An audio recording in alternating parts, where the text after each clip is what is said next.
My journey to understand God began in the rugged environment of a Texas childhood that was filled with rattlesnakes, tornadoes, and hellfire and damnation. My early concept of God was molded by the pervasive, extremist religious community of the Bible Belt, exemplified by the Southern Baptist religion practiced by my parents. The wrathful, vengeful God, as taught by my religion, instilled in me a deep fear of God, death, and the afterlife. My lifelong search for a loving God and release from the paralyzing fear of death culminated in a brief journey to heaven after a debilitating illness. The near-death experience transformed me, showing that God is only a loving God who does not judge and punish. I came to understand the oneness of all existence, which permeates my life with peace and the unfaltering knowledge of God's goodness. When I finally gave up my will to live, relinquishing my life unto death was sublimely easy after my long illness with an immune system disorder and the loss of everything that had made life worthwhile for me. The night I died, the decision to leave this world hung suspended in an extended moment of absolute quiet. Passionless, I watched my spirit leave my body as a feeling of otherness engulfed me. I felt a strange detachment from my physical body and the life I had created. I was no longer connected to a pitiful, suffering mass of flesh. I was not that body, and yet I still existed, but in a new state of being. Gone was the wrenching pain that had accompanied my every waking moment. The strain of expanding my lungs to gasp for air had disappeared. Fatigue, which had weighted my life for years, had lifted. Depression no longer drained my mind of hope. Sight and sounds did not sear my head with pain, leaving me emotionally bereft. And yet, I still existed. I felt weightless and calm. Although I knew I was not in the lifeless body lying on my bed, and that the eyes and brain I had previously identified as mine were in that inanimate object with which I no longer identified, I was still aware of sight, thoughts, and sensations. I observed my new reality with tranquility. Slowly I looked around, and below me, I saw a vast, endless blackness. Like a void or black hole, I was irresistibly drawn toward the darkness. Gradually, I felt myself sinking toward it. I thought without fear or any emotional reaction. Isn't that strange? I had been so afraid I was going to be judged and sent to either heaven or hell. But it appeared I would simply disappear into the dark nothingness. As even my new awareness waned, I yielded to the heaviness overtaking me as darkness filled my mind.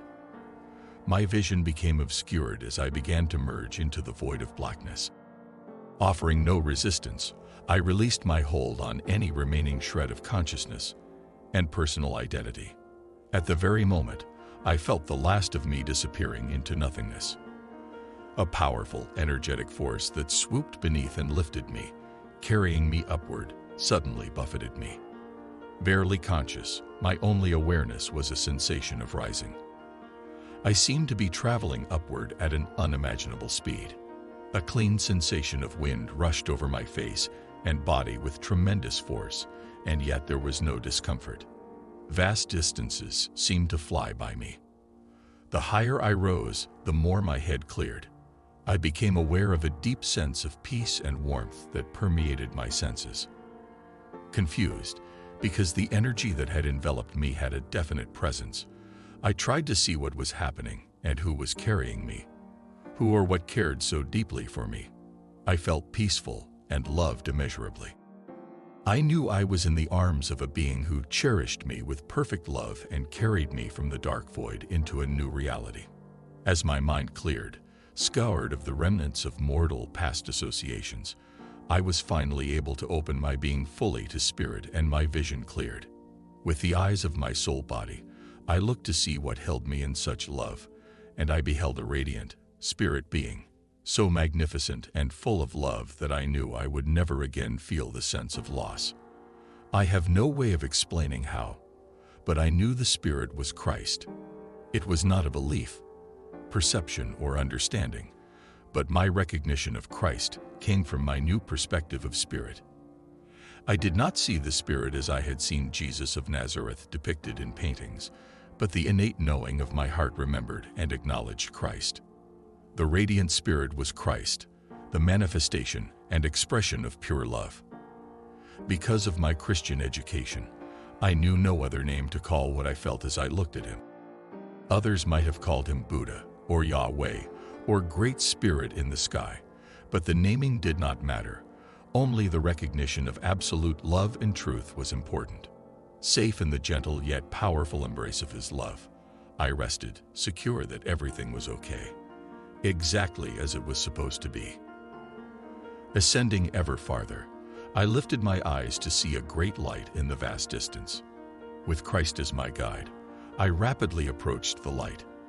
Ecstasy filled my soul as I looked at the radiance, many-fold brighter than a sun. The light was everywhere and everything, the brightest I had ever seen and dazzling beyond description, brilliant enough to blind or burn, yet I was not harmed. The light moved over and through me. It washed every hidden place of my heart, removing all hurt and fear, transforming my very being into a song of joy. I had thought the love I felt from Christ was complete, yet the light toward which we were soaring was the fulfillment of my search, the loving source of all that exists, the God of truth and unconditional love, the origin of creation. My understanding of love was forever changed. The majesty and glory of that vision was an ineffable moment that defined forevermore the direction of my new truth. I was home, and I wanted nothing more than to remain in the light of God. Christ had delivered me into the light, and I stood in the presence of God. I was filled with complete knowing. The light was love, and love was God. Waves of consummate love, which emanated from the light, obliterated every burden I carried and every thought that kept me from knowing God. I was made aware of my purity. With new clarity, I realized I had been walking through life ghost-like, wrapped in a shroud of fear, huddled against illusions. I stood like a lover, open to the liquid flow of golden light that filled my empty shell to overflowing. There was no limit to the outpouring as I came to the rapturous awareness of the infinite nature of God's love. There was no place that God did not exist, and I was within God. I am an inseparable part of the light. The truth of who I am, indeed who we all are, is perfect love as a creation of God. All of God's creation is one creation, and I am one with creation. God and I are one, creator and created. I had spent a lifetime of fear of judgment, and now, standing with God, I had been known completely and found faultless. I knew God regarded me as perfect. God loved me because love is the totality of God. God loves without limit. Finally, it all made sense. God could only love me because God is only love, nothing other than love. The only reality is God. There cannot be another, and God is love. I had reached my true home. I turned to Christ and said, "This is beautiful. I am home. This is where I want to be. I want to stay." And Christ answered, "You can stay for a little while, and then you must return." I couldn't believe I had to come back to physical reality. After a lifetime of confusion and fear, I had stood in the presence of an open, receptive, non-judging, totally loving God. I wanted nothing more than to remain in that presence, but was told I had to return. Another aspect of the dramatic change in my life after my near-death experience is that I no longer have a fear of death. In fact, death became my favorite subject overnight. Where I had once forbidden even speaking the dreadful word in my home, now my family and friends couldn't get me to stop talking about my amazing experience. Surprisingly, I was sad and angry, even defiant. I was confounded that after my lifetime of fear, I had made it to heaven, and then had been sent back. Why? I asked. Was I too little a fish, or what? For almost a year, often I would lie in my bed at night crying, sobbing, and begging God to let me come home. I was not one of those lucky persons who experienced a spontaneous remission of their illness with their near-death experience. I was still very sick, and I didn't understand the point of my having to remain on earth when I could make no contributions and had barely any interactions with my family or other people.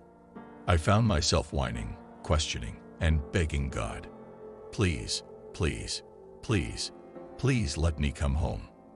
Bargaining with God, I urged, if I have to stay here, why can't you cure me so I can do something? Pleading with God, I cried, if you aren't going to cure me outright, what if you let me be just well enough to paint even just an hour a day? If I can't do anything, why can't there be some way I can be around people? I'm lonely.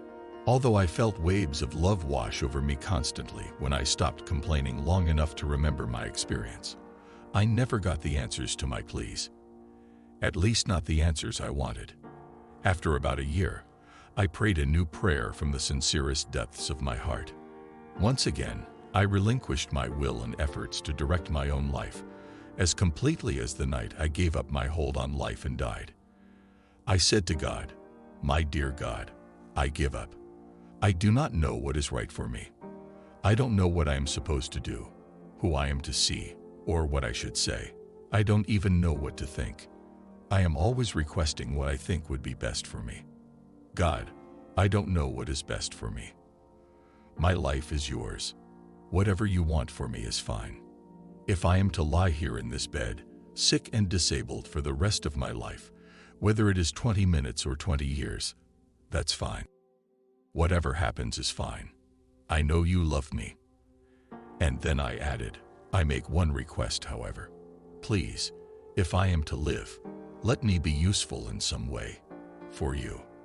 A curious manifestation after my near-death experience was that I began seeing a white glow and glint of lights around people and objects. Because I had had so many physical anomalies during my illness, I assumed the lights were another, optical side effect of the illness. I was later shown that the lights were far more than that. As my health had slowly improved, I occasionally drove myself short distances to appointments. One day, as I was driving down a busy street, I stopped at a red light and watched an odd scene unfold before me. A delivery truck had parked on the right side of the street about a half block ahead. The truck was one that opened from the sides rather than the back. I watched as the driver walked around to the traffic side of his truck and began unloading his cargo, with oncoming traffic approaching. Inside my car, I said aloud in my little southern voice, "Oh honey, you shouldn't do that. It's dangerous." On this notable day, I watched, stunned, as the familiar dancing lights around the delivery man swirled, quickly coalescing into the form of a breathtaking, translucent, beautiful woman spirit, glowing with light. Perhaps it was because I had sent a loving and concerned thought about the delivery man's well-being that the spirit turned her loving gaze on me. For a brief moment, our eyes met. She smiled at me, then, hovering over the unsuspecting man, returned her attention to her charge, who was oblivious to the heavenly presence and was busily going about his business. I was thunderstruck.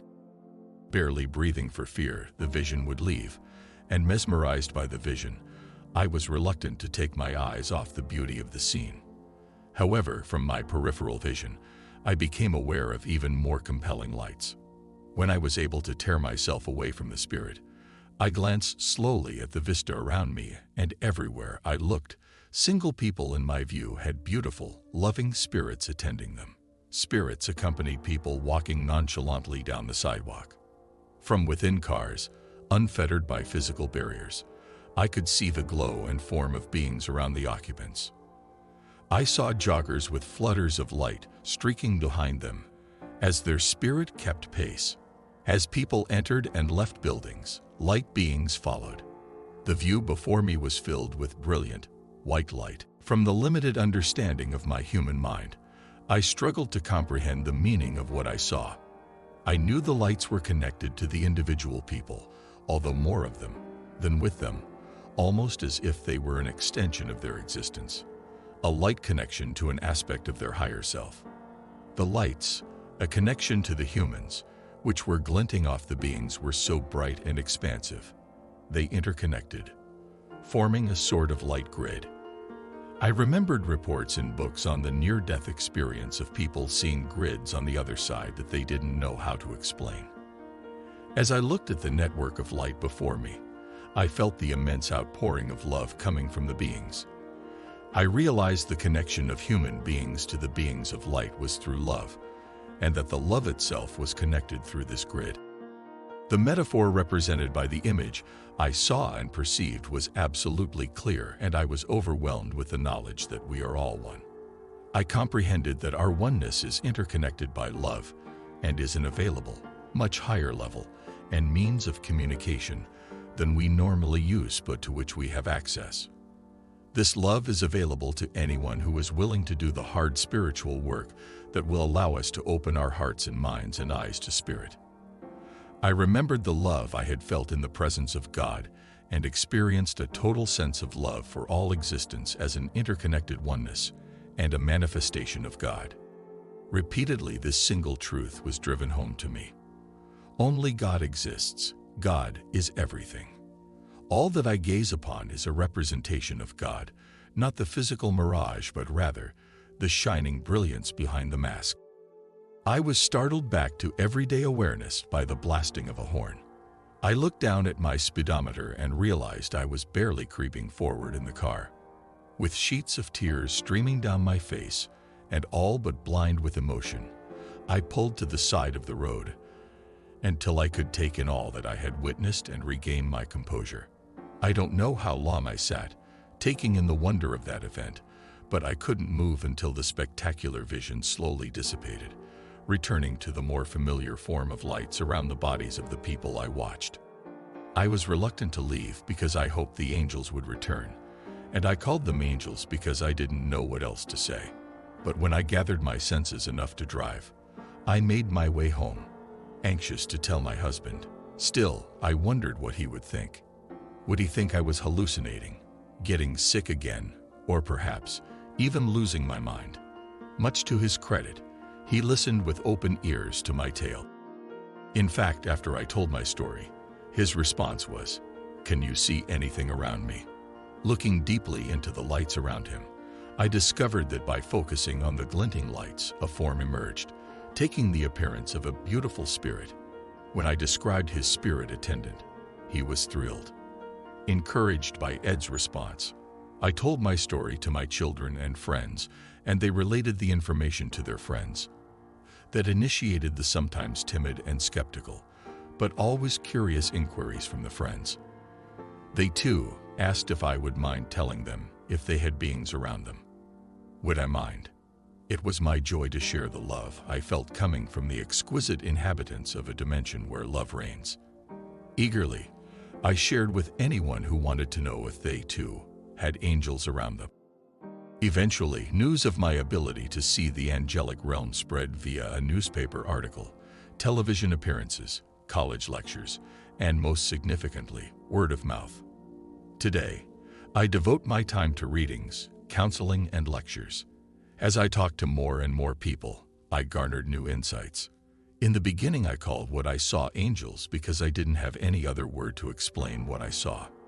The beings were always loving, luminous, and had an otherworldly presence and beauty.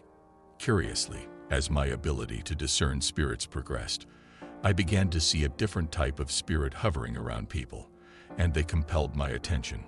I felt responsible to describe exactly what I saw, and only what I saw around the people who requested a reading, even if their spirits did not look like the stereotypical angel, which they expected. For instance, I once told a woman of an older man with ears that stuck out, wearing little round spectacles, and with a goofy smile that revealed teeth that had spaces between them. The woman looked amazed, and with tears in her eyes, she said, "Oh my gosh, I recognize him. That's my uncle who was killed. I've always wondered if he was okay." The spirit grinned and related telepathically with me. I was able to let his niece, whom he still loved, know that he was fine and had been with this unsuspecting woman all the time. The first time this sort of thing happened, I was taken by surprise. Confused, and with a knot of apprehension in the pit of my stomach, I thought, "Oh great, now I'm seeing dead people." If I had not had my near-death experience, I might have thought I was going crazy.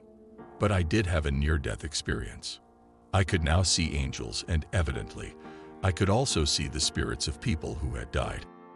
There is no death, but I could report on the presences from the other realms where spirits reside after leaving their mortal existence. I also discovered I could, on occasion, see the spirit form of people who are still alive on the earth realm. I quickly resolved my apprehension about this ability when I saw the happiness and comfort it gave people to hear the encouraging stories of love beyond the grave.